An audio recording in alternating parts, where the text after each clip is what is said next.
以色列主动攻击伊朗核设施，新一轮中东战争正式爆发。大家好啊，我是你们的朋友大野猫。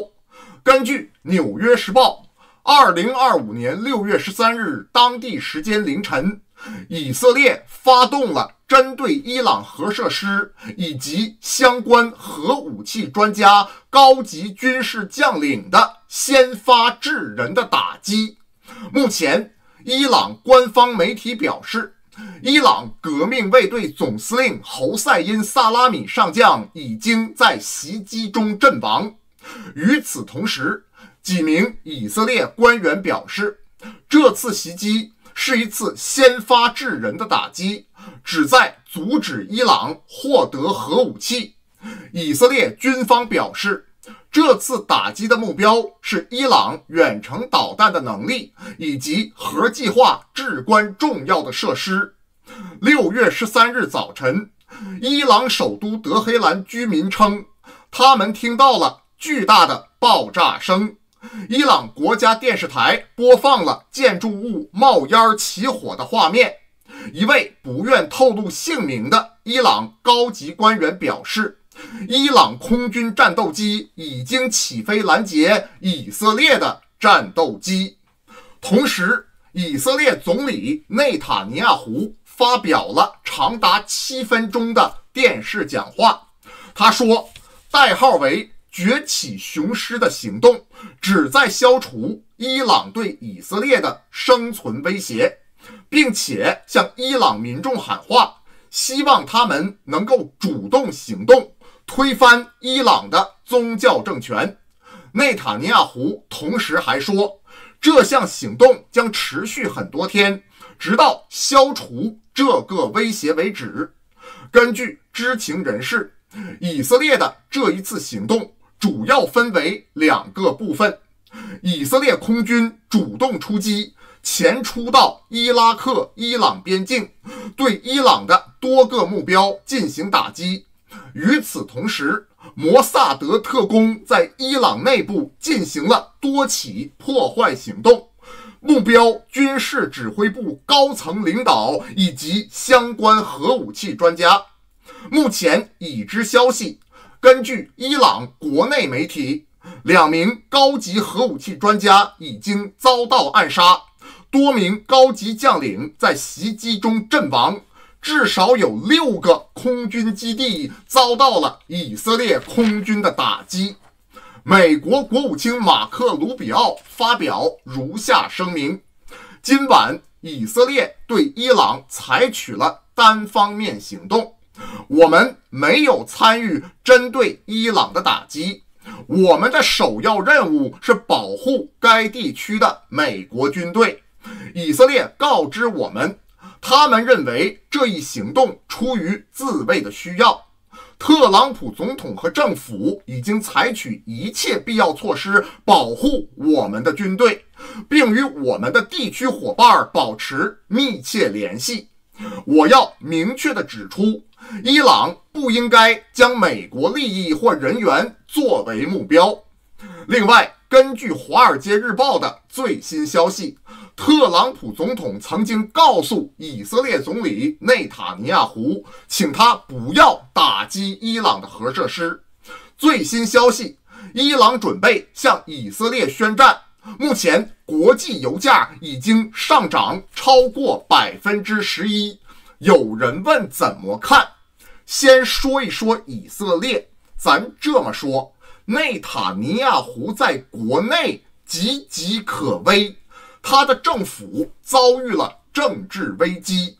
如果他的政府在未来几天内因为不信任案而解散，那么对于内塔尼亚胡本人来说，不仅意味着政治生涯的结束，同时可能要面临清算。所以在这种情况下，通过打击伊朗的核设施，转移视线的同时，把国家带到生死存亡的边缘。只有这样，才能够更有效地延续内塔尼亚胡的政治生涯。再说一说美国，美国方面的表态非常值得思考。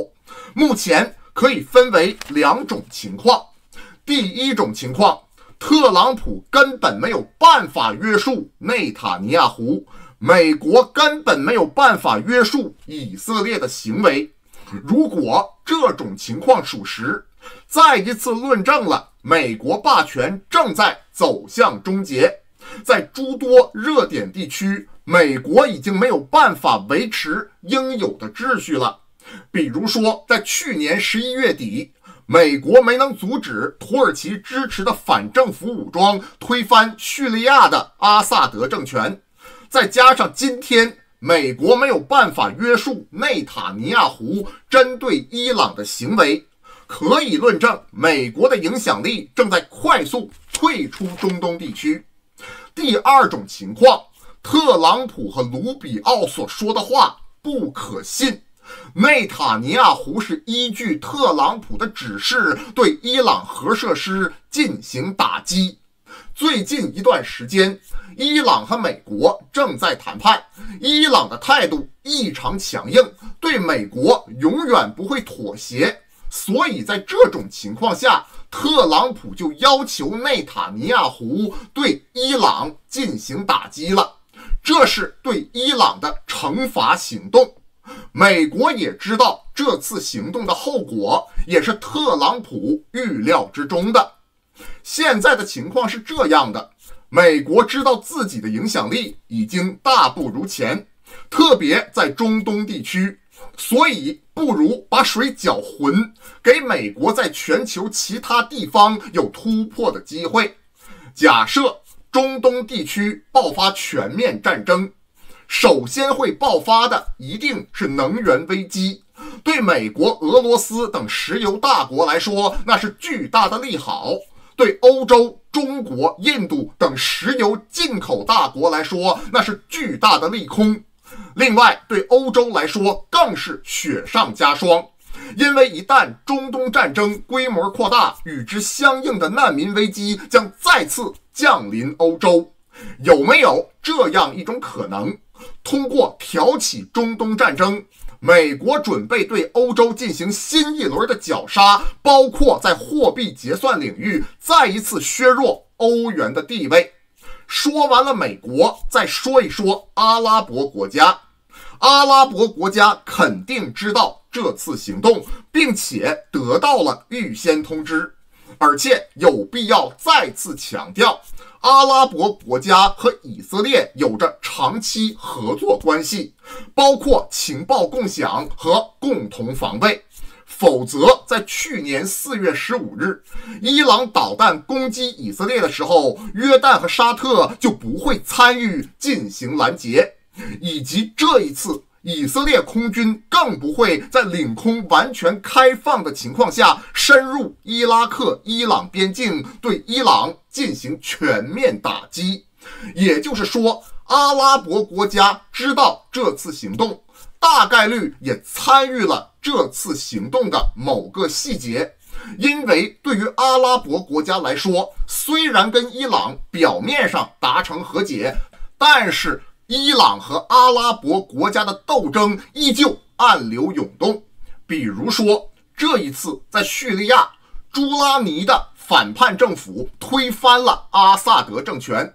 在朱拉尼进驻大马士革的第一时间，沙特阿拉伯、阿联酋等阿拉伯国家在第一时间就提供了政治和经济上的援助。我们知道，阿萨德政权跟伊朗结盟，在这种情况下，阿拉伯国家主动支持朱拉尼政权，就说明了上述的问题。最后，让我们说一说伊朗。直说了吧，伊朗很菜，不到2年的时间，从棋手变成了棋盘，从上桌吃饭到桌上的一道菜，就是如此的抽象。但是这一次不一样，这一次全世界，特别是中东国家和欧洲，甚至包括美国，都特别需要伊朗的战略定力，否则他们会很不好受。让我们逐条分析。首先，有关这一次来自以色列的打击，伊朗可谓是一如既往的漏洞百出。核专家、高级将领被当场干掉，在自己国家内部发生这种事儿，这已经不是一个正常国家或者一个地区大国应该发生的事情了。这种事儿不应该在伊朗发生，充分说明伊朗这个国家的情报和安保体系已经完全被渗透，完全的拉胯。伊朗的防空体系也是问题很大，这也是因为这么多年，伊朗宁愿相信西方，宁可相信俄罗斯的能力，也不会相信中国所造成的。这点他怪不得别人。咱这么说，今天的场景对比巴基斯坦在5月7日的表现一目了然。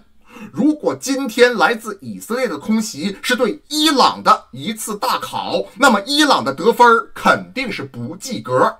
对此，有人问伊朗会如何报复呢？咱这么说，有3种情况。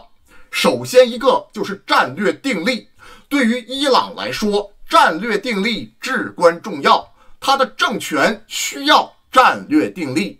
如何行动呢？把旗帜升起来，针对以色列象征性的导弹打击，然后结束，什么都不做，宣布胜利为止。请大家不要笑话伊朗，之前的情况我们可以说伊朗菜，伊朗拉胯，但是今天我们特别需要伊朗的战略定力，伊朗不应该报复任何一方，这是我们希望看到的。但是主动权不在伊朗，主动权在以色列总理内塔尼亚胡这里。内塔尼亚胡的电视讲话已经表明了，这场行动会持续直到消灭伊朗这个威胁为止。那请问，如何定义消灭伊朗这个威胁呢？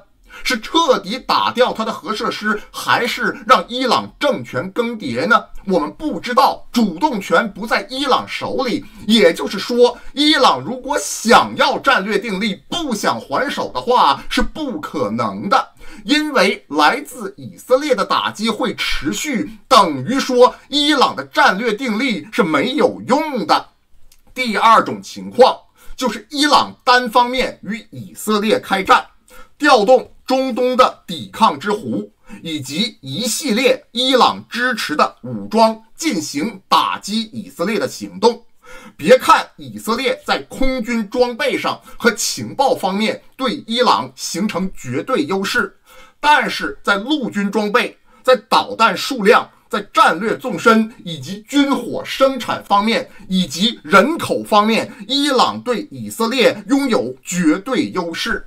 但是跟以色列宣战，打击以色列是没有用的，因为关键点在美国。